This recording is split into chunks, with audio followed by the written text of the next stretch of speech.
নরেন্দ্র মোদী তোর বউকে হিজড়া, তুই পরীক্ষা করে দেখেছিস কি? তোর বউকে বাপের বাড়ি পাঠিয়ে দিলি, আর মুসলমানদের বউদের নিয়ে তোর এত জ্বালাতো। আগে বলেছি হোসেনে অ্যালার্জি হাসিনায় না, হোসেনে অ্যালার্জি হাসিনায় না। এই ভারতবর্ষ ছাড়া হাসিনার আর কি কোনো জায়গা ছিল না? না, নরেন্দ্র মোদী যেতে দেবে না, এত মহব্বত। যাওয়া যাবে না বাবু, তোমাকে থাকতে হবে।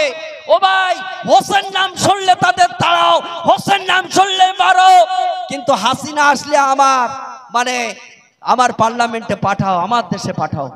ভাই, আমাদেরকে প্রস্তুতি নিতে হবে।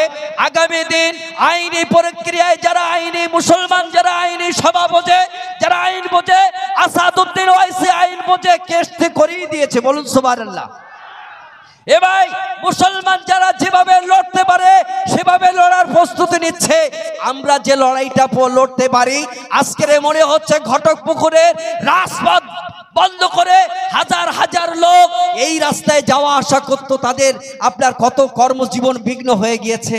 আরে অ্যাম্বুলেন্সটা ছেড়ে দেবেন, পিছনে যারা ভাইরা আছেন সংগ্রামী বন্ধুরা, পিছনে অ্যাম্বুলেন্সটা ছেড়ে দেবেন। হয় তো আমাদের এটাই কথা।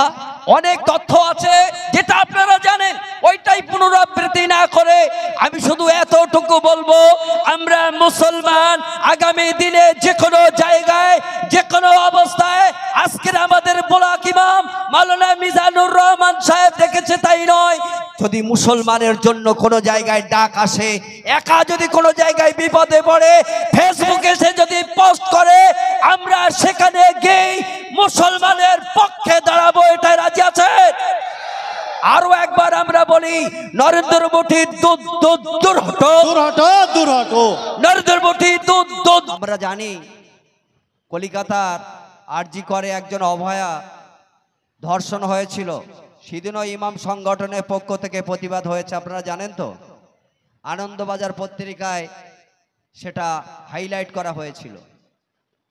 আমরা বর্তমান যে পরিস্থিতি, এই পরিস্থিতির জন্য আপনারা রমজান মাসে চপ খেয়েছেন না?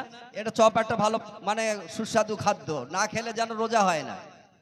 যারা চপ ভাজে দেখবেন আপনার তেল কড়াই দিয়ে চপ ছাড়ে না, ওরা মাঝে মধ্যে একটু বেসম ছেড়ে চেক করে যে তেলটা গরম হয়েছে কিনা, ঠিক না বেটে? তো এরা চেক করার জন্যে আমাদের কোরআনের বিরুদ্ধে গেল, যে কোরআনের আইন রয়েছে 3 তালাক, এটা ভুল। তখন আমাদের মুসলমান আমরা অনেকে ঘুমিয়ে পড়লাম। ও মৌলভী সাহেবরা বলুক, ও ফতোয়া আমরা বুঝিনি, কি বলেন, ঠিক না বেটে? আমরা কথা বুঝতে পারছেন তো? আমরা বুঝিনি, মৌলভী সাহেবরা ফতোয়া দেখ। আচ্ছা, নরেন্দ্র মোদী কোন আপনার ইউনিভার্সিটি থেকে কোন অ্যারাবিক আপনার ডিগ্রি করেছে বলেন তো? হ্যাঁ, সে দাঁড়িয়ে রেখেছে ঠিকই, কি বলেন?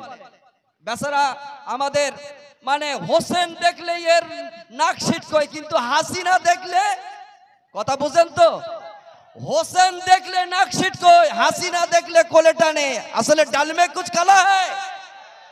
আমরা মুসলমান, আমাদেরকে জানতে হবে পৃথিবীর 3টে শক্তি। প্রথম শক্তি যেটা হচ্ছে আপনার কলমের শক্তি, সেটা আপনার ওই মুড় দিয়ে তোমার সই করিয়ে নিয়েছে। আর একটা জনবল, দিল্লির পার্লামেন্টে ওরা মেজারমেন্ট, তাই জনবল দেখিয়েছে। আর একটা হচ্ছে বাক শক্তি। বাক শক্তিটা কি? নারে তাকবীর। না, এরকম দিলি তো তোমার নরেন্দ্র মোদী কালকিনি পালাবে আর এক্ষুনি চলে যাবে। নারে তাকবীর, নারে তাকবীর। নরেন্দ্র মোদী দূর হটো, নরেন্দ্র মোদী দূর হটো। অমিত শাহর কালা হাত ভেঙে দাও, গুড়িয়ে দাও, ভেঙে দাও, গুড়িয়ে দাও। অমিত শাহর কালা হাত ভেঙে দাও, গুড়িয়ে দাও, ভেঙে দাও, গুড়িয়ে দাও। এই আওয়াজ আমাদেরকে দিকে দিকে দিতে হবে, এই আওয়াজ আমাদেরকে দিতে হবে। আমরা বর্তমান যে রাজ্য সরকার হয়তো আমাদেরকে অনেকভাবে দোষামোদি করছে, তাদের অনেক এমপি সেলাইন টেনেছে। ভোটের সময় তো সেলাইন টানতে হয় না, ভোটের সময় তো আপনার গরম লাগে না, ভোটের সময় তো আপনি ঠিকই প্রচার করে গিয়েছেন যেদিনে পার্লামেন্টে বিল পাস হচ্ছিল আপনারা সেলাইন টানছেন, কারোর ভাগ্নির জন্মদিন হচ্ছিল, এগুলো আমাদের খেয়াল রাখা দরকার, ঠিক না বেঠে? আমাদের পক্ষে যখনই কোন রকমের আওয়াজ আসবে মুসলমানের বিপক্ষে, যখনই কোন রাঙানো চোখ দেখা হবে, মুসলমান একতাবদ্ধ ভাবেই আমরা লড়াই করব। এটা পারবো কি পারবো না? আমরা যেটা বলবো তার থেকে আপনারা আরো বেশি জানেন। গোটা ভারতবর্ষের ফেসবুক আর ইউটিউবে আপনাদের পকেটে পকেটে কোন নেতা কি বলছে, রাতের অন্ধকারে কি হচ্ছে, কোন জায়গায় প্রতিবাদ হচ্ছে, আমরা সবাই জানি। এখন আমাদের কোরআন আল্লাহ বলছে ওয়াতাসিবু বিহাবলিল্লাহি জামিআও ওয়ালা তাফাররাক। আমরা আল্লাহকে মানি, সবাই বলেন আল্লাহকে মানি। আমার আল্লাহ বলছে ওয়াতাসিবু বিহাবলিল্লাহি জামিআও ওয়ালা তাফাররাক। বান্দা এক হয়ে যা, দেখ তোরা যদি এক হয়ে যাস কোন বাতিল শক্তি তোদের ক্ষতি করতে পারবে না। A farmer had a 3 sons, they are always called।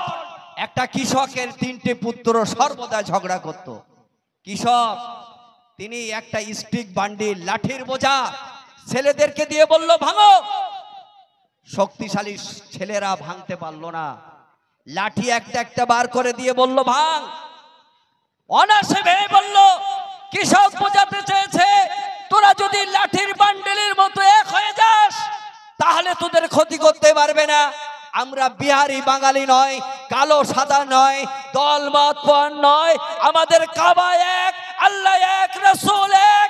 আমরা সেই আল্লাহর জন্য পৃথিবীর জমিনে যেখানে আমরা থাকবো মুসলমানের বিপক্ষে, আমাদের বিপক্ষে কোনো কথা গেলে মুসলমান আবারও এ নরেন্দ্র মোদী হুঁশিয়ার, এ গদি তোমায় ছাড়তে হবে। আরে মুসলিমরা ওয়াকফ বিল বাতিল করিয়ে ছাড়বে, গদি তোমায় ছাড়াবে। মুসলমান পুনরায় আবারও একবার বদরের মতো, ওহদের মতো, খন্দকের মতো জিহাদ শুনেছি, একবার লড়াই করেই মুসলমান দেখবে। জোরে বলুন। অতএব আমাদেরকে একতাবদ্ধ হতে হবে, আমাদেরকে এক হতে হবে।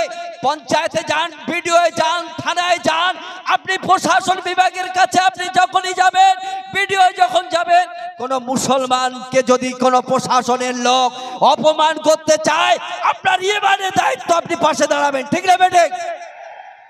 ট্রেনে একজন চাচা মোবাইল পকেট থেকে বার করেছে, একজন মহিলা তাকে চড় মারছে, দেখেছেন না? বলেন ওই ট্রেনে আর সব মুসলমান, একটাও মুসলমান ছিল না? কি মনে হয় ছিল না? মুর্শিদাবাদের মতো ট্রেনে যেখানে 1000-এর মধ্যে আপনার 900 মুসলমান প্যাসেঞ্জারি করে, আমরা মুসলমান মার খেয়েই যাচ্ছি। না, এটা আগামী দিন হওয়া যাবে না। কোন প্রশাসন যদি আপনাকে হেনস্থা করে, গাড়ি ধরে বাড়ি ধরে, আপনি অবশ্যই খবর পেলে মুসলমান তার পাশে দাঁড়ান। নবী বলেছেন মুসলমান কুল্লু মুসলিমুনা ইখওয়াতুন, একজন মুসলমান আর একজন মুসলমানের ভাই। অতএব এই সময়ে আমার নবীর কথা মানা আমাদের জরুরি, ঠিক না বেঠিক? কোন রাজ ধর্ম, কোন জাত পাত না ভেবে আমরা মুসলমান বর্তমানে এক হয়ে যাব। আইন যেটা হচ্ছে আইন হবে, আইন যেটা হচ্ছে তার পথে তারা থাকবে, কিন্তু আমরা আমাদের আন্দোলন করব। কবরস্থান এটা আর তোমার আপনার ওই টাকলার দেশ নয়। টাকলার চেনেন তো? হ্যাঁ, ওই টাকলার দেশ নয়। আন্দোলন চলতে থাকবে। আগামী 26-এ কবর দিতে হবে। যে কবর নিতে চাচ্ছে এই কবরে নরেন্দ্র মোদীর দলবলকে আমাদের কবর দিতে হবে। এটা আমরা চান কিনা? কোন মুসলমান যদি বিজেপির তোষামতি করে, কোন মুসলমান বিজেপির যদি তোষামতি করে, ভালো বললেই মার চালাতে হবে, ঠিক না বেটে? অতএব এই বিজেপির মতো শয়তান এই নরেন্দ্র মোদী নিজের বউ যশোদা বেন তাকে তালাক দিয়ে তার বাপের বাড়িতে পাঠিয়ে দিয়েছে। তার কি অপরাধ? নারী না? এই